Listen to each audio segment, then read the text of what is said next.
বাপরে চলো দেখি।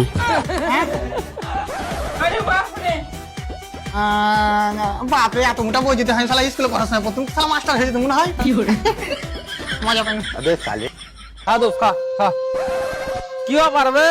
লারা খাবি না কন্ট্রোল আটা মাইখে দিছি তাও তো কাজু কিশমিশ খাইতে হবে নাকি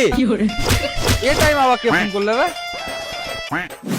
হ্যালো স্যার আমি চুলু সিম কোম্পানি থেকে এমআরএল বলছি তুই তো মনে রিচার্জ করার লাই ফোন করে থাকিস এক্ষুনি সিম কে বাইরে করে চাপবে খেয়ে লিবো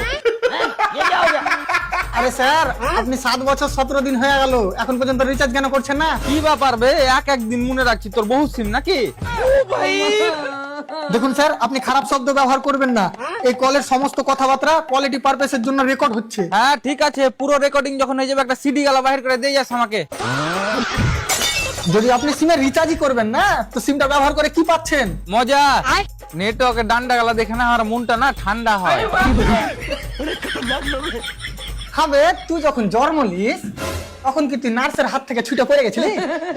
নেটওয়ার্কের ডান্ডা দেখা কার মন ঠান্ডা হইবে আরে মারা আমার কারের সাথে কথা বলার ইচ্ছা হয় না আমি কেন করবো রিচার্জ তা কেন ইচ্ছা হয় না তুই হ্যাঁ নানা লাগিস নাকি বে যে তোকে বলতে হবে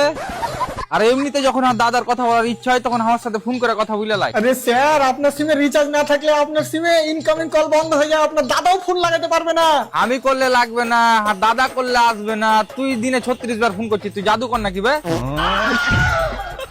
আরে দাদা